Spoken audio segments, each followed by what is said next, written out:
Vamos a iniciar, pues. Lo que se sugiere a todos es que indistintamente, cuando hagan la presentación del caso clínico, solo sean cosas de importancia para el caso y no invadan de información la presentación del caso clínico. De importancia aquí es que es un varón de 35 años de edad que acudió al servicio de urgencias por presentar fiebre, dolor testicular, lumbalgia, pérdida de peso, mialgias y artralgias. Con esto, doctor Sebastián, ¿qué diagnóstico usted puede integrar?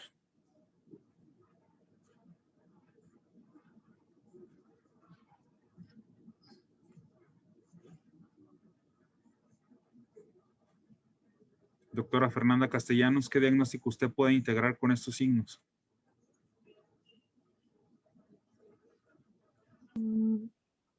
La pérdida de peso me llama la atención referente a algo algo referente a cáncer podría ser, y más por yo en base a los antecedentes que tiene el paciente. ¿Cáncer de qué tipo, doctora? Podría ser testicular. En un cáncer testicular hay mialgias y artralgias, lumbalgia y fiebre.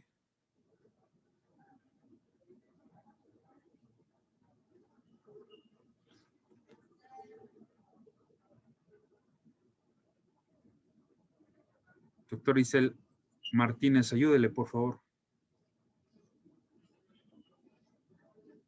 Porque todos ya leyeron el caso clínico, no venimos a ver de qué se trata, que esa es la tarea que debemos hacer cada uno de nosotros.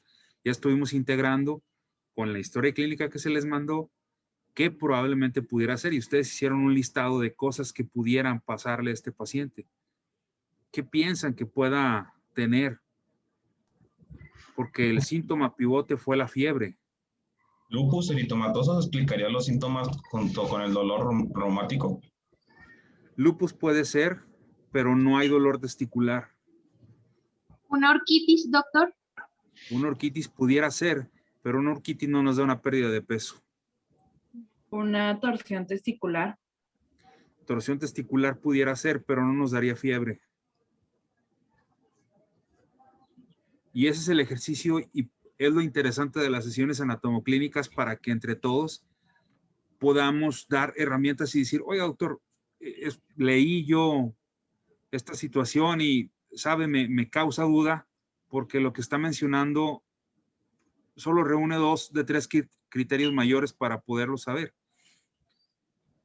Y poco a poco ir jugando ese adivina quién que necesitamos todos, porque ahorita pudiéramos tener dentro de los hallazgos, nos dicen que puede ser cáncer testicular, uno de los probables. El otro me dijeron que era lupus eritematoso sistémico, orquitis y torsión testicular, ¿no? ¿Qué más? ¿Qué más pudiera ser, doctores? Puede ser una infección de vías urinarias, ¿no? A veces el dolor se hace presente en el testículo. Sí, pero nos dejaría fuera la pérdida de peso. Cierto. Doctor, ¿y un hipertiroidismo de acuerdo a los antecedentes serofamiliares? ¿Podría haber una infección viral? Recuerde que estamos nada más con esto que tenemos aquí. Ok. Con estos signos y síntomas que tenemos, solo tenemos estas posibilidades diagnósticas. ¿Alguien más que pudiera dar algún otro elemento? Poliarteritis nodosa. ¿Cuál, perdón? Poliarteritis nodosa. ¿Un EBC podría ser? ¿En qué lo fundamenta, doc? ¿Yo? Uh-huh. Por el dolor testicular, por la pérdida de peso, pero no explica lo demás, me baso en el dolor testicular, pérdida de peso y fiebre de una semana de evolución. Ok. Pero no explica lo demás.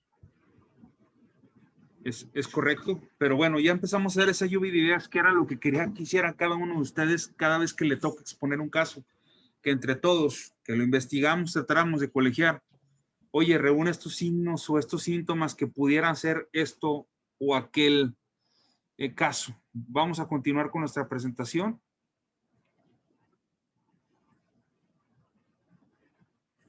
Y alguien, por favor, recuerde estos diagnósticos para poder trabajar ahorita con ellos.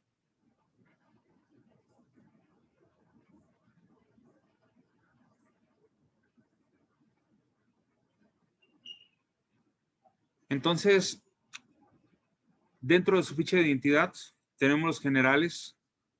Hay que abreviar el nombre. Sabemos que es un varón de 35 años de edad que nació en Mapimí, pero actualmente reside en Tlahualilo y que es de oficio albañil. De los diagnósticos antes mencionados, ¿cuál tiene que ver con la edad, el sexo, su región geográfica y su puesto? Sería más el masculino y el tipo de trabajo que sería una poliartritis por la edad que tiene y el tipo de carga de trabajo que mantiene. Pero Pudiera ser, doctor. Tlahualilo no lo encontraría tanto. Ok, no tendría hasta ahorita alguna significancia ser de Mapimí o Tlahualilo, perdón. Una orquitis pudiera ser una torsión testicular por el oficio de albañil que estaba haciendo una maniobra, a lo mejor pudiera haber sido una infección de vías urinarias y un lupus eritematoso, pero todavía no nos queda muy claro y aquí es donde empezamos a jugar a The Good Doctor o a Doctor House, donde hacían esa lista de diagnósticos que pudiera hacer. ¿Qué más de la lista que tenemos aquí se pudiera agregar de lo que no tenemos? Una hernia inguinal, ¿no? Una hernia inguinal también pudiera ser, entonces vamos a agregarlo aquí dentro de las... Porque en ese oficio pues se cargan cosas muy pesadas, se maneja con... Ajá. ¿Qué más pudiera ser?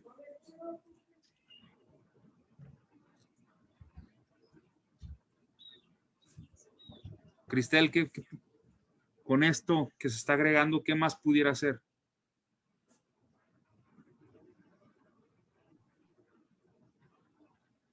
Ayúdale, Sofía.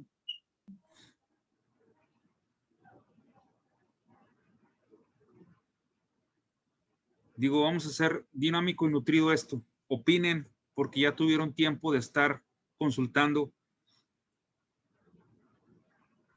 Blanca, según la edad, podría también ser una ETS, ¿no? Una infección de transmisión sexual.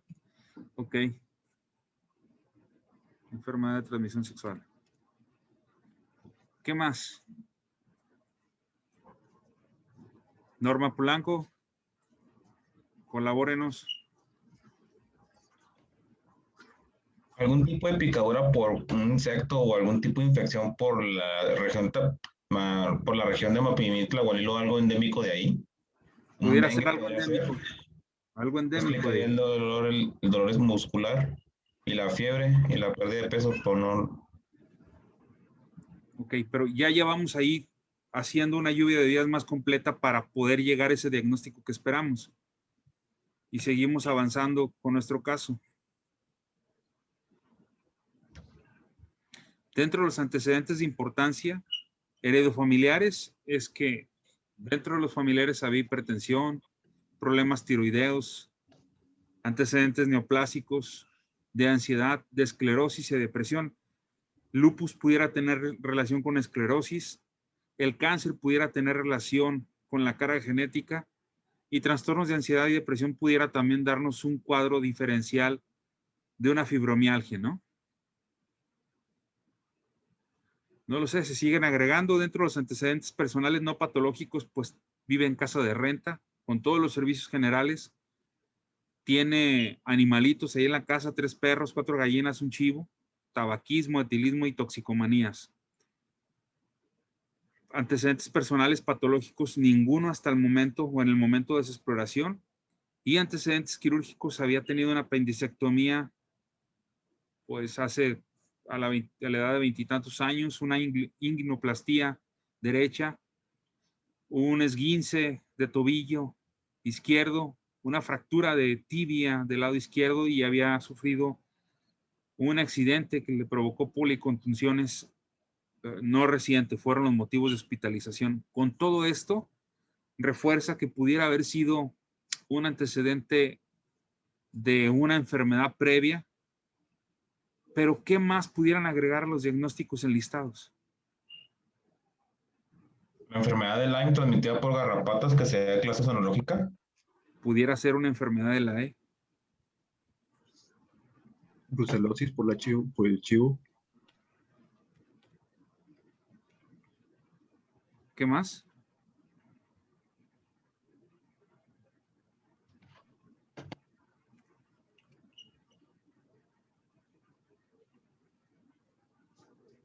Milagros, ayúdanos. ¿Qué más?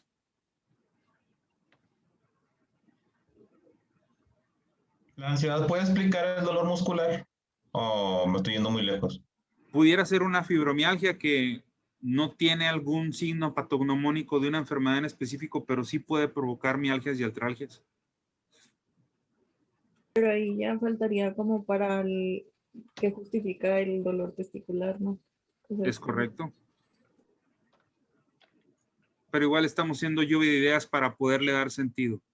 ¿Qué más se les ocurre, doctores? Elisa.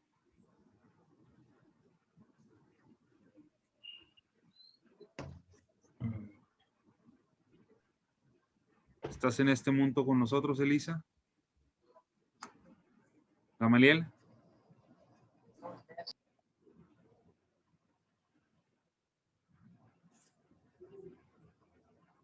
Carla.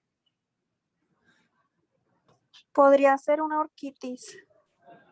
Ya lo hemos mencionado, una orquitis. Podría Podría ser ser una complicación. epididimitis por brucelosis o fiebre de Malta. Una fiebre malta. Podría ser una complicación por la inguinoplastia derecha. Una complicación. Ok. ¿Qué más pudiera ser? No, un quiste testicular no explica muchas cosas. No, quedaríamos un poquito sobrados si fuera de ahí. Vamos a seguir viendo qué más elementos nos aportan.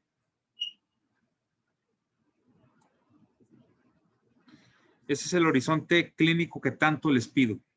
Desde lo más antiguo a lo más reciente. Para que se puedan dar una idea todos, el que esté viendo el caso lo presenten de qué se trata. Estamos hablando que él ha tenido fiebres vespertinas de 38.3, que la terminología correcta sería febrícula, porque fiebres de 38.3 para adelante, ¿sí o no? Sí. Y febrícula es lo que está debajo de él, ¿no? Sí.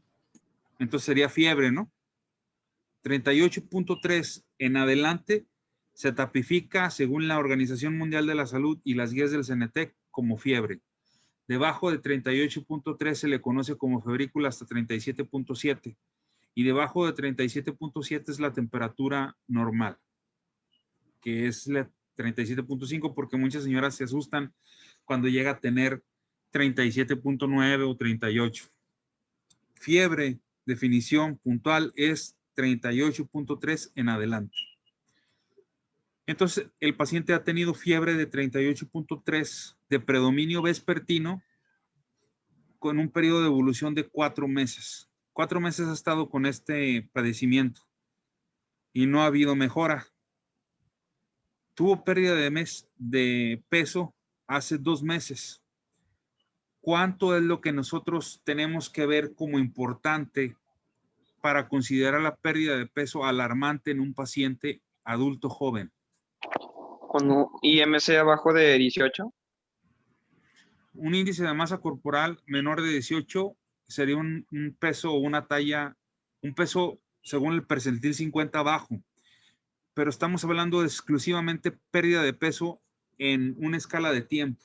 ¿Cuánto peso tiene que perder alguien para que se considere algo peligroso o de significancia clínica?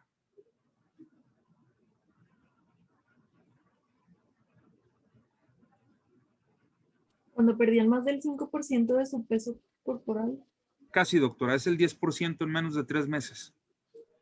Si el paciente, pesa 70 kilos y el 10% de 70 son 7, me pierdes 7 kilos en 3 meses, es significativo. Pero si no me ha perdido el 10% de su masa corporal en menos de 3 meses sin hacer ninguna actividad que lo justifique, esta no está justificada o no es signo de alarmarse. Este paciente me está perdiendo 3 kilos por mes en apenas 2 meses. Puede ser por múltiples causas, pero no me está llevando a ese porcentaje. Y ahorita que avancemos lo vamos a ver. Entonces esto lo dejamos pendiente si es o no un signo de importancia.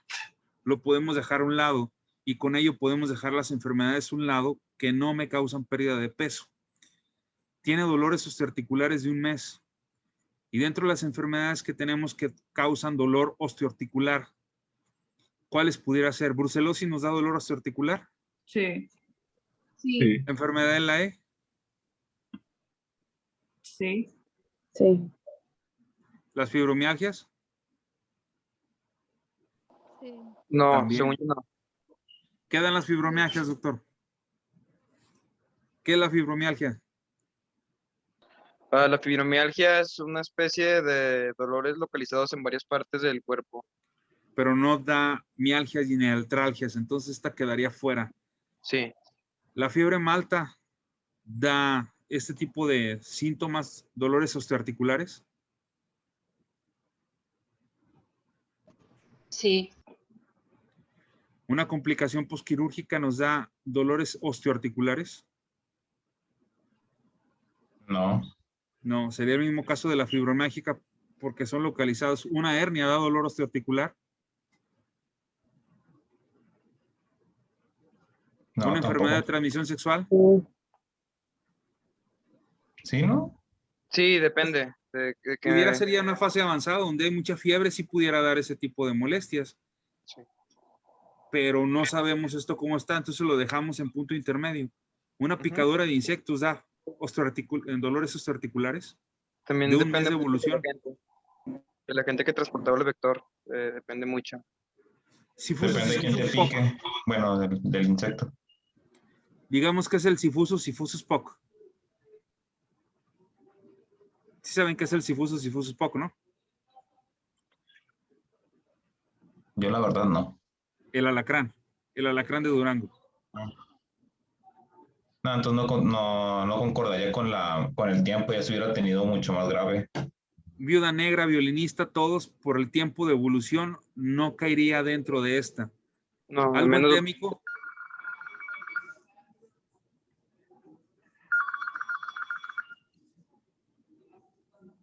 Deme un segundo, por favor.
Muy bien, doctores. Entonces continuamos con el ejercicio y nos damos cuenta que algo endémico pudiera ser si causa dolores osteoarticulares.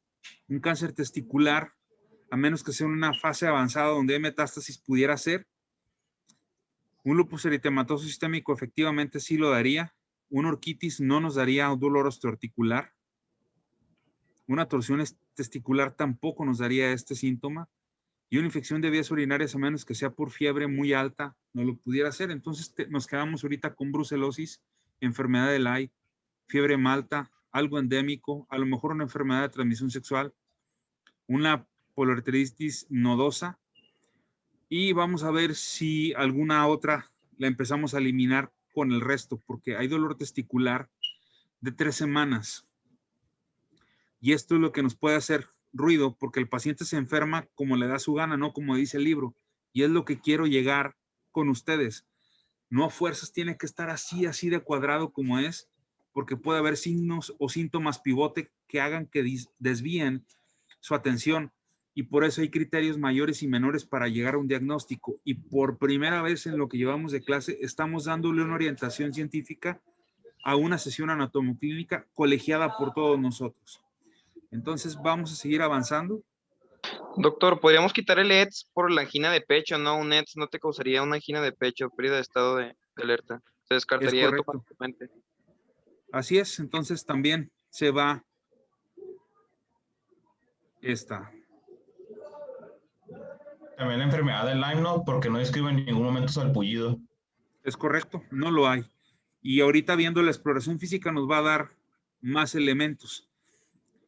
En la somatometría vemos que el paciente, y así es como me lo tienen que dar, no mencionarme que pesa tanto, ya directo a cosas integradas como médico para que no sea tan pesada la presentación, porque ya lo mandamos en la historia clínica. Diagnosticamos que tiene una obesidad mórbida de grado 3 porque el peso y la talla nos hacen ver que tiene un índice de masa corporal mayor de 40. Tiene una hipertensión arterial sistémica debutante, no la tenía, no sabemos si es por el dolor, no sabemos si es por otra causa o no lo habían detectado, o si es una enfermedad de la bata blanca, que es al estar enfrente de un médico, solo en ese episodio trae la presión alta, pero tiene hipertensión arterial, tiene taquicardia, que pudiera estar justificada por la fiebre, doctores, y aquí es donde tenemos que integrar todo lo que estamos viendo como médicos. Tiene hipertermia y tiene una hiperglicemia que no pudiera estar justificado con nada más porque no está tomando. Con todo esto podemos integrar un síndrome metabólico que está justificado en un paciente que tiene sobrepeso. Dentro de las enfermedades que tenemos aquí enlistadas, ¿cuál pudiera asociarse con un síndrome metabólico?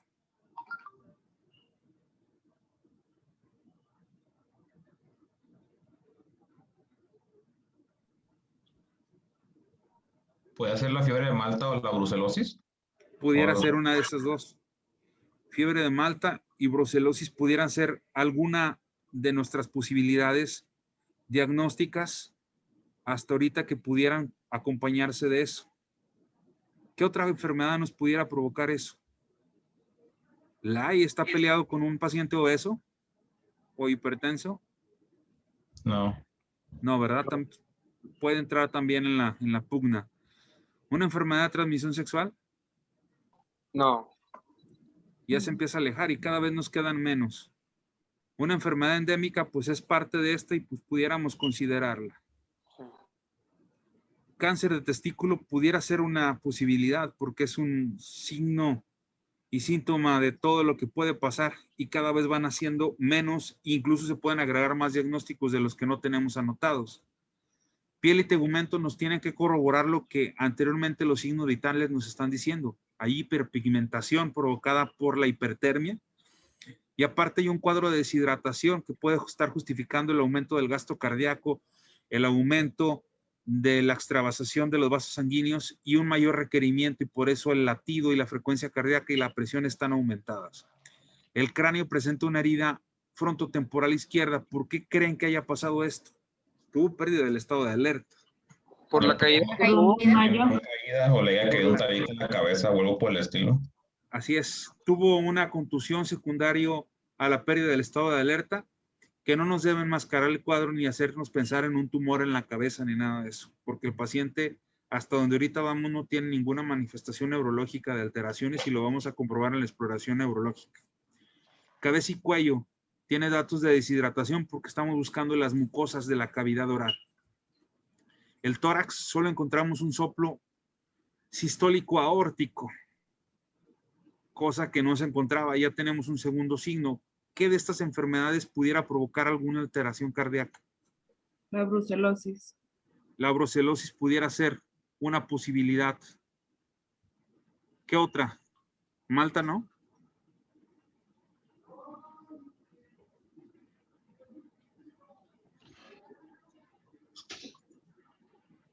¿Malta lo produce o no? Sí, también podría ser. También. La enfermedad de la E. Un piquete de garrapata pudiera provocar también eso, alguna alteración cardíaca. No, creo que no.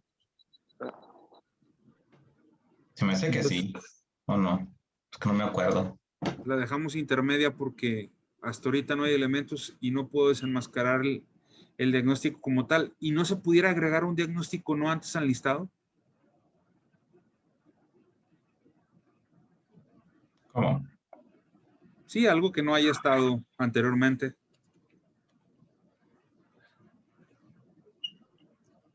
Un linfoma puede o no tiene derecho a hacerlo. Fiebre, pérdida de peso, síntomas B de un paciente que tiene linfoma, pues pudiera agregarse también un linfoma y entra en la pugna también. Y aparte tiene hepatomegalia que pudiera darnos sustento a este tipo de padecimiento.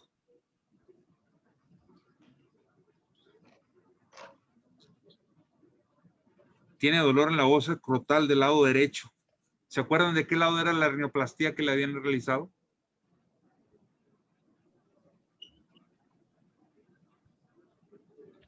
Fue derecha también, doctores. Y en las extremidades no hay ningún tipo de alteración en cuanto a su función locomotriz. Tono, fuerza y todo está dentro de los parámetros normales. Ahora sí, vamos a ver la exploración neurológica y nos vamos primero con funciones mentales superiores. Si calcula, nomina, emite y todo lo que viene desglosado que vieron ustedes ahí en la hoja de una exploración neurológica completa y profesional de un médico general leído. No tenía ninguna alteración. Entonces, alguna alteración neurovegetativa estaba descartado. Los pares craneales estaban integrados y no había ninguna alteración en ellos. No había síndromes piramidales, no había alteraciones motrices ni sensitivas. Pues, algo neurológico queda fuera, lo cual nos deja fuera desde ya antes el lupus eritematoso sistémico o Doctor, alguna infección. Dígame. podría agregar, ya estoy sospechando de una muy fuerte, porque también Ajá, provoca dolor en el testículo derecho. Y ajá. creo yo que es una hepatitis granulomatosa idiopática. Esos son los signos de la hepatomegalia, también tiene fiebre, yo creo que es eso, estoy casi seguro, pues no sé. Ok. Ya tenemos un diagnóstico más que se suma a nuestra terna de probables diagnósticos. Y de eso se trata, doctores, que entre todos empecemos a hacer el ejercicio de una buena aportación, doctor, bien hecho. Gracias, doc. Los exámenes de laboratorio nos marcan los siguientes parámetros. Aquí los puse desglosados para estudiarlos, pero en la presentación que van a hacer ustedes ya deben de darme, no sé, por ejemplo, si tiene plaquetopenia, no me pongan las plaquetas están elevadas, me ponen ya plaquetopenia. Y cuando le pregunten por qué, pues ustedes le dicen porque tiene plaquetas arriba de tanto o debajo. Igual si tiene linfopenia o si tiene infección por leucus, ya me ponen el diagnóstico integrado con las alteraciones de laboratorio que tengamos. La ferritina está dentro de parámetros normales, pero las funciones hepáticas están elevadas. La fosfatasa alcalina que se eleva cuando hay algún tipo de traumatismo está dentro de los parámetros normales y la proteína C reactiva está ligeramente elevada. Todo lo demás está bien, pero sí me dice que hay una infección porque los leucos están elevados, están en 13,000. Eso nos dice que hay un cuadro infeccioso que pudiera hacernos sospechar muchas cosas. Los anticuerpos antinucleares están negativos, descartando cualquier enfermedad sistémica como lupus, etcétera, etcétera, etcétera. Y la coagulación por hiperfibrinógeno está moderada. Dentro de los exámenes de gabinete se le solicitó, antes de realizar esto, la intervención al cirujano.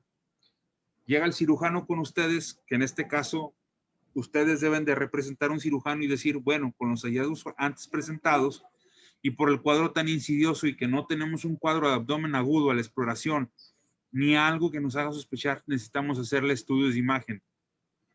Y lo primero que pide es ultrasonido, tomografía y una resonancia magnética. Dentro de la imagen del ultrasonido, podemos ver un ultrasonido que hace una imagen hiperecoica con reforzamiento posterior en el segmento hepático. Con todo esto pudiera darle más sustento a la hepatitis granulomatosa idiopática.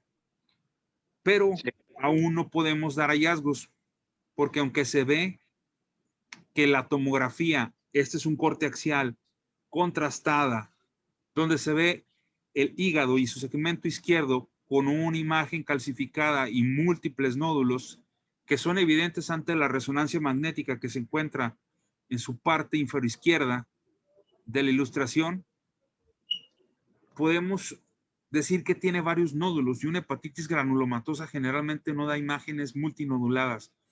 Estamos ante una situación que nos obliga a ser un poquito más juiciosos y poder ver que en los 3 estudios nos dice que efectivamente hay una afección hepática. Hasta aquí, ¿alguien cambia su diagnóstico con lo que ahorita llevamos? ¿Podría ser un trombo por la elevación de proteína C reactiva y la falta de claridad de los estudios de imagen? Pudiera ser un trombo. Ok. Me imagino que un trombo hepático, solo para dar mayor soporte a esto, ¿verdad, doctor? Sí. ¿Alguien más tiene alguna otra presunción respecto a esto?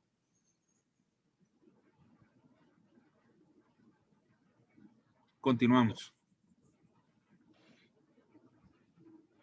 Entonces, cirugía ya dice que pues ahorita no puede entrar a biopsiar porque no está claro el diagnóstico y es insidioso, y como había un soplo, le pide que intervenga el cardiólogo.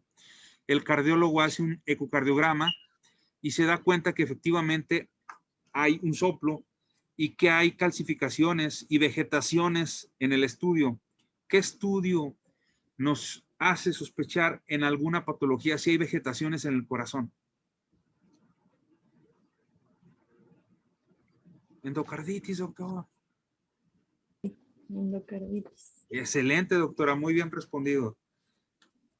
Una endocarditis también pudiera ser parte de esto, pero entonces ya se empieza a enredar más este caso, porque la válvula coronaria justifica que el soplo sea aórtico y que el soplo esté presente ahí, aunque no tiene alteraciones funcionales, pero sí tiene una calcificación que pudiera estar presente en un linfoma.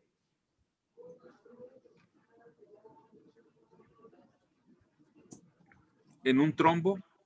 En un trombo ya no, porque ya es calcificación. Ok.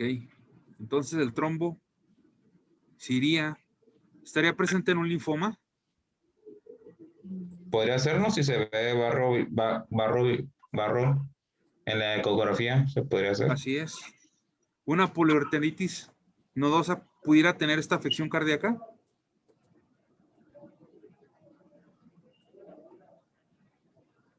¿Qué dicen, sí o no? Sí, no depende del tipo de infección que haya provocado la endocarditis. Pudiera ser. ¿Una hepatitis granulomatosa pudiera tener este tipo de imagen?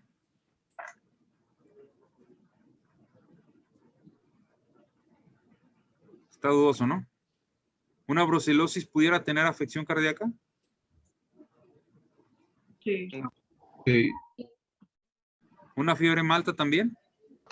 Sí. Entonces, pues, va desenredándose poco a poco más este caso.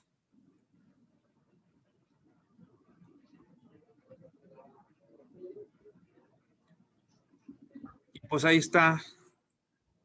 El cuadro diagnóstico es una brucelosis.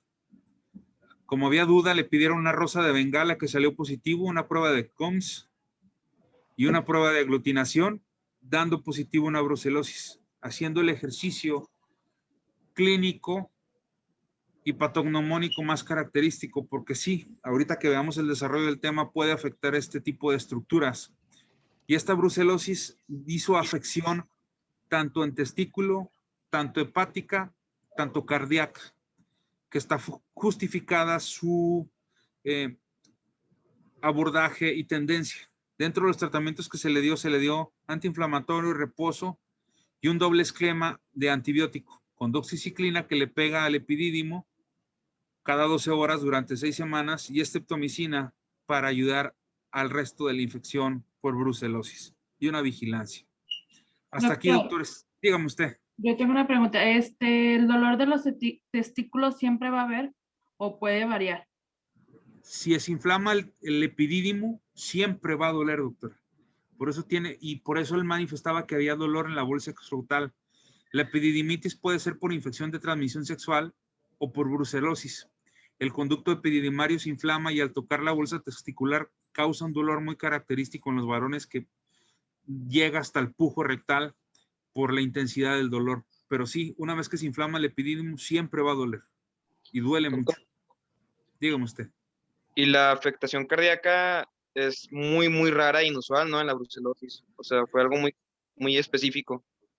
Sí y no. Depende del tipo de agente infeccioso que la produzca. Porque ahorita que hablemos del tema, se van a dar cuenta qué fue lo que pasó con él.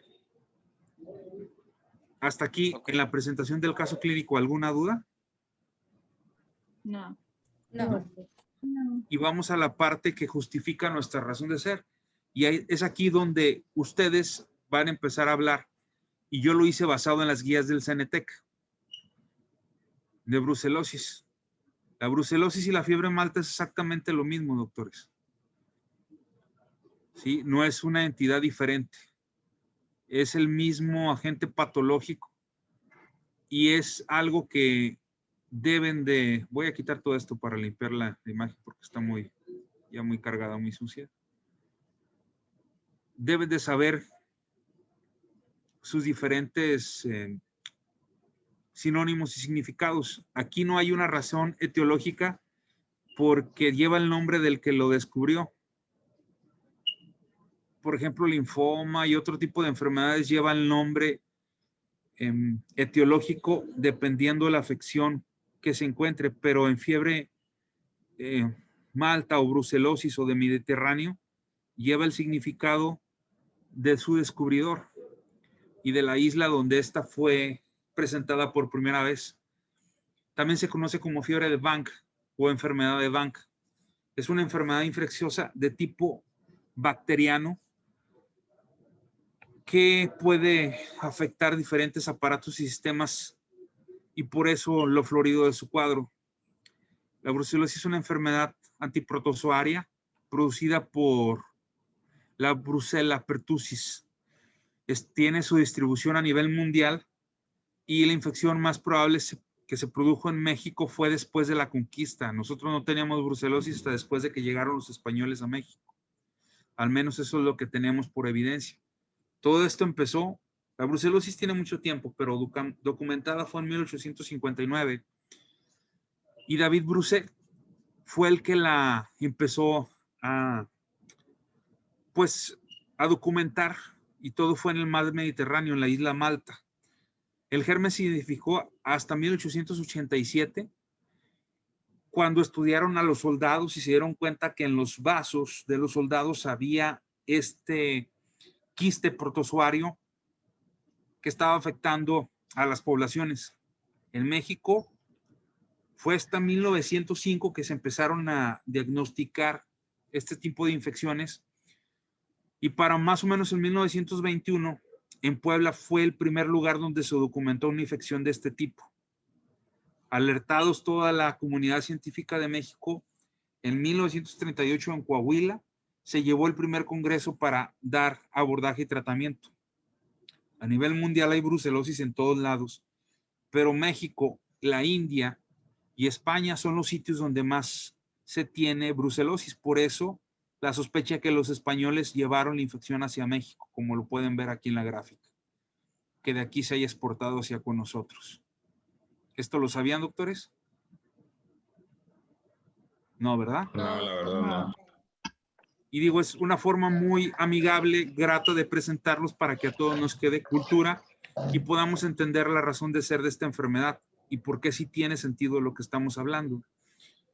Es más común que sean hombres que en mujeres por la actividad física, no porque sea discriminativa.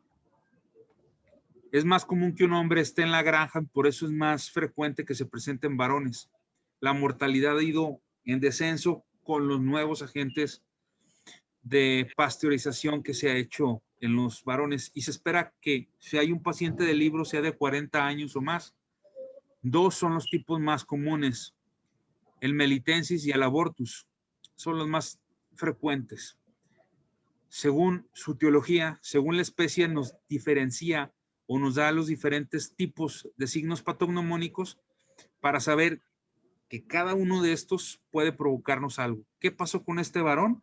Que tenía perritos, tenía gallinas, tenía chivos, y por eso fue una mezcla de varios agentes, en este caso el melitensis y el canis, el que tuvo el paciente presentando el caso. Vean cómo en la imagen inferior que tenemos aquí, tenemos un cuadro representativo de cómo es la patogenia de este animal, que es por medio de secreción sanguínea, orina, semen, secreciones vaginales, placentas, fetos. Entonces es más común que un veterinario se infecte de este tipo de infecciones, pero puede hacerlo cualquier tipo de gente. Y generalmente es por leche cruda, puede ser por quesos, puede ser hasta por fresas, por el agua de riego de ese tipo de productos. También algún tipo de fruta y verdura puede contagiarlos de esta infección. No solo son las carnitas, sino hay 1001 causas de infectarse de brucelosis. Y esto es lo que pasa acá arriba, un cuadro representativo cuando es de tipo canino la infección. Y digo esta porque ha ido en aumento la canina, porque más gente tiene animalitos en su casa, perritos. El diagnóstico de la brucelosis se sospecha en pacientes con fiebre de origen desconocido, como fue en nuestro caso, y que cuenta con factores de riesgos para adquirirla, los animales, y que es de Tlahualilo, una zona muy endémica de infecciones. Los estudios de laboratorio y gabinete de rutina casi no muestran datos patognomónicos impresionantes o importantes para diagnosticarla, pero habitualmente vemos que todos tienen leucocitosis, o los leucos pueden estar normal con fiebre, lo cual nos hace llamar la atención. A ver, tiene fiebre y no tiene leucos, algo está pasando, hay que investigarlo.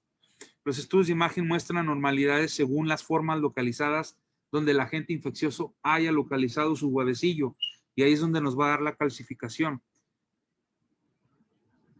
Y aquí tenemos todos los cuadros clínicos que se pueden presentar, doctores. Y aquí sí está osteoarticulares, genitourinarios, neurológicos, cardíacos, digestivos, cutáneos, pulmonares, hematológicos y de otro tipo.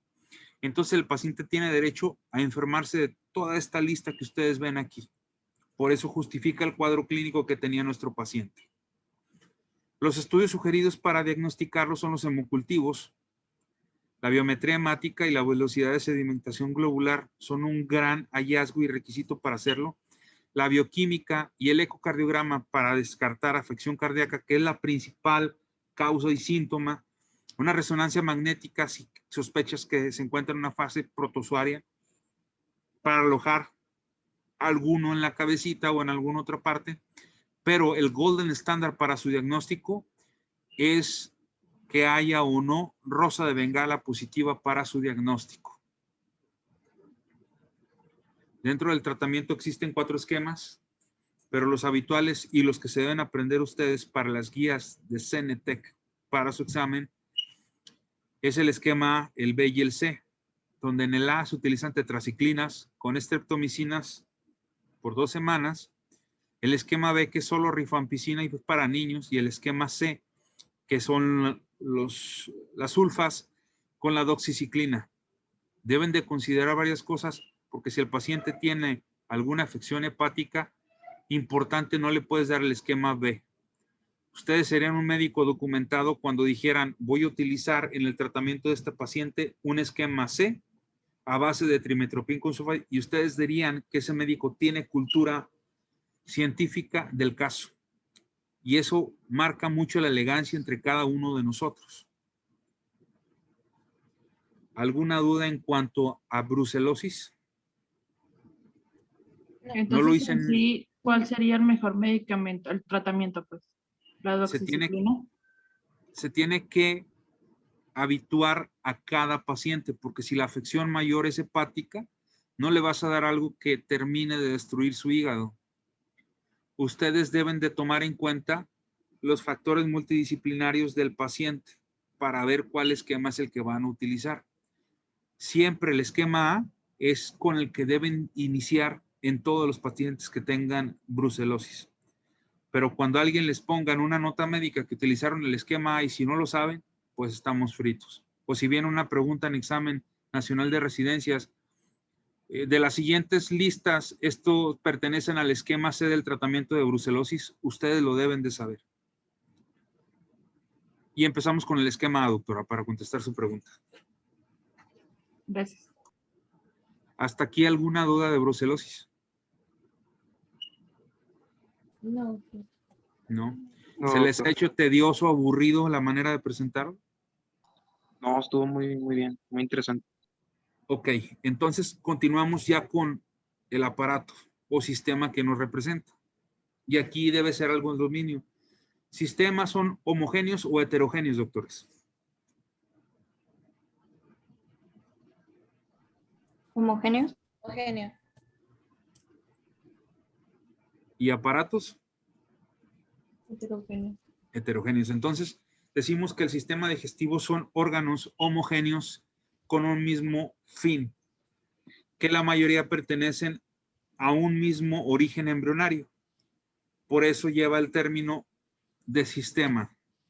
Algunas bibliografías lo pueden abarcar como un aparato digestivo y así lo pueden encontrar, pero por definición ante el UNAM y ante las guías que representamos, es sistema por ser homogéneo y tener dentro de los orígenes embrionarios dos principales. Este es mixto, es el endodermo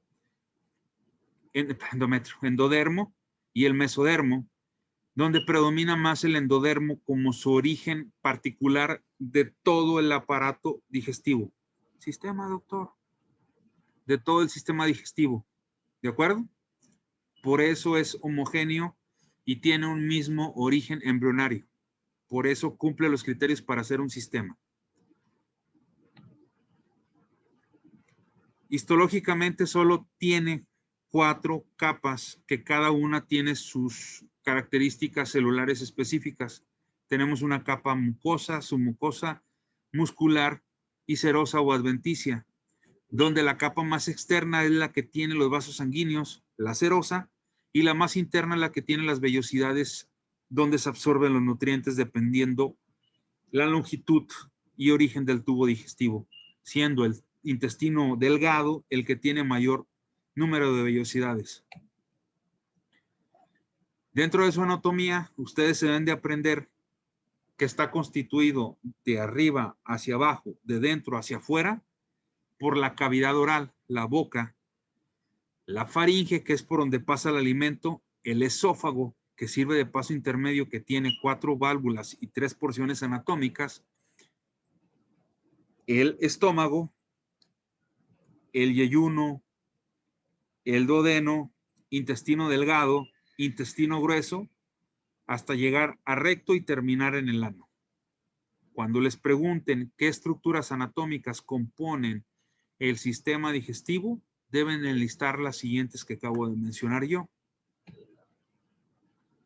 Hablando de la boca, ustedes deben de saber los subsitios anatómicos de la boca, que son los dientes, los paladares, la lengua móvil, la lengua retráctil y todos los dientes que conforman aquella estructura, porque es donde se lleva la trituración de los alimentos y que las glándulas salivales funcionan como primer digestivo para poder llevar a cabo el proceso de alimentación. Esto se conoce como arcada dentaria desde donde están los dientes hasta la primera porción del esófago. La boca pues está compuesta desde la arcada dentaria, que es esta, hacia la primera porción del esófago. ¿Sí queda claro para todos? Arcada dentaria, primera porción del esófago donde está la epiglotis para dividir la vía aérea de la vía respiratoria, la digestiva. ¿De acuerdo?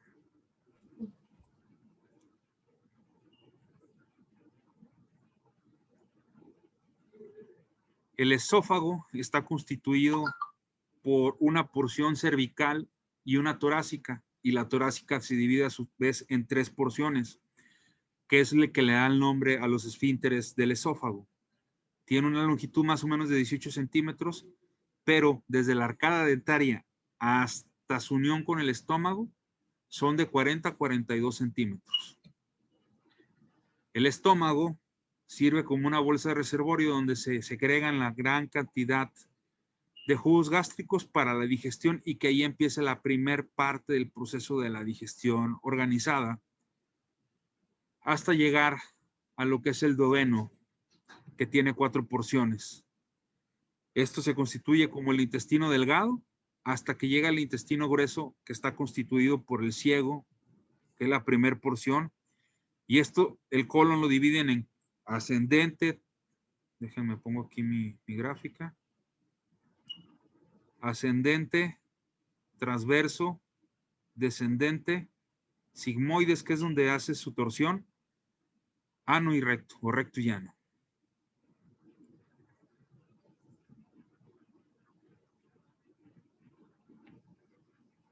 ¿Hasta aquí alguna duda, doctores? No, doctor. ¿Les quedó claro cómo debe ser la clase? Sí. ¿Fue aburrida para ustedes, doctores? No. Y ahora hicimos todos escueleta y ciencia y de eso se trata, porque si no leemos de lo que se trata, se vuelve aburrido, tedioso y solamente algunas personas contribuyen y dicen esta clase no sirve para nada. Yo necesito, como se los dije, su mayor esmero y empeño, porque en las preguntas muchos cometieron demasiados errores, como hacer copy-paste para el caso clínico, que eso está mal y es reprobable para un alumno de medicina. La explicación de un aparato me pusieron que es aquello que no es un sistema como respuesta o es un órgano más especializado que un aparato, como contestando como si fuera una ambigüedad de un aparato contra un sistema, las cuales también están incorrectas. Estaba abierto para hacerlo lo más sencillo de ustedes. Solo tenían que contestar si era homogéneo y heterogéneo y si tenía un mismo origen embrionario o no, para que la respuesta fuera correcta. Y fue una contestación en la mayoría muy diferente. Y en el caso clínico también empezaron a poner muchas cosas que no debían ser. ¿Por qué? Para citar el ejemplo de la brucelosis. Un paciente del libro de un caso clínico, yo esperaría que ustedes me dijeran, a ver, el doctor ya me explicó que es una enfermedad endémica que tiene que ver con México. Entonces yo empezaría con un paciente del sexo masculino que pertenece a la comarca lagunera, que tiene 40 años de edad, que trabaja ordeñando vacas, o es veterinario zootecnista, que empezó con dolores articulares y fiebre, tuvo problemas cardíacos y hepáticos, el paciente se hizo estudios, me doy a entender de qué debe haber sido el caso clínico que debieron de haber presentado y no que si era un copy-paste de un caso clínico ya puesto que nada más lo pegaron ahí. La intención es que hagan la escueleta y les quede a ustedes el ejercicio para que puedan reforzar lo que van aprendiendo cada uno de ustedes. Por eso es muy necesario que lo puedan hacer y me hagan la explicación de un caso clínico del libro de cada uno de ustedes, no un copy-paste de los casos anteriores. Y les explico esto porque quien tenga un copy-paste, pues la respuesta está incorrecta. Hasta aquí en todo lo que les dije. ¿Tienen alguna duda? No, No, doctor. doctor. Ahorita les voy a compartir en este instante el resto del temario. Se vuelven a repetir los temas que ya teníamos anteriormente. Va a la segunda vuelta de los mismos pacientes, de los mismos casos, perdón. Voy a volver a repetir para que hagan con un mayor esmero. Sé que lo pueden hacer, sé que lo van a hacer, sé que lo saben hacer. Para que volvamos a repasar los temas previamente dichos, desde tegumentario hasta que nos alcance el temario. Se los voy a mandar. Estos temas serían a partir del lunes. Mañana voy a hacer un refuerzo de los temas que hayan quedado pendientes.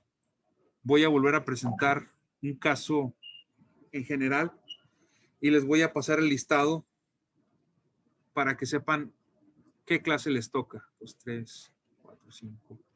7, 8, 9, 10, 11, 12, 13, 14, 15, 16, 18. Son 18 temas, doctores, 19. Los que están pendientes por presentar, que nos abarcan la totalidad de las clases de aquí a que terminemos esta porción de lo que hasta ahorita llevamos. ¿Quién es el equipo que se quedó? ¿El que continúa? El equipo 2. Ok, entonces a partir del equipo 2 va a empezar con tegumentario otra vez. Se los acabo de compartir. Ahí están los 19 temas y el equipo 2 inicia el próximo lunes. Lunes 5. Sí. ¿Sí? Sí, doctor. 3, 6, 9, 12, 14. No, sería más bien 3, ¿no? Lunes ¿El 3 equipo de mayo. 3? No. O sea, El lunes 3. Ah, ok, el lunes 3 de mayo, sí. Sí. 3, 6, 9, 12, 14. Sí, pues le damos hasta donde alcancemos. De lunes a miércoles, empezando el próximo día 3. Mañana martes hago otra explicación, otro ejemplo. El miércoles aclaro dudas y el lunes, sin excusa ni pretexto, desde el sábado, primero ya tienen que mandar el caso clínico del lunes. El domingo tienen que mandar el del martes y el lunes el del miércoles. Y así le vamos a hacer semana con semana para que les dé tiempo de hacer el ejercicio que hice con ustedes de probables cuadros diagnósticos. En esta ocasión ya no les voy a poner examen, pero los voy a llevar de la mano para que puedan ir resolviendo las cosas. Y le voy a encargar mucho al equipo expositor, me mande a mí el diagnóstico de su caso clínico, es decir, lo que es para poderles colaborar en la contribución del caso. ¿De acuerdo? De acuerdo. Sí. Entonces tienen más de una semana para preparar su tema, excepto los que van a presentar el lunes, que ya corre tiempo, pero ya les di una explicación puntual de cómo deben ser y no sobrepasaron más de 30 diapositivas mi exposición como se los había pedido.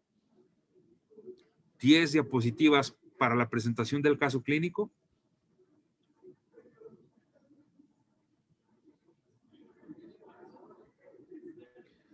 Diapositivas para la presentación del caso clínico con horizonte, que es muy importante.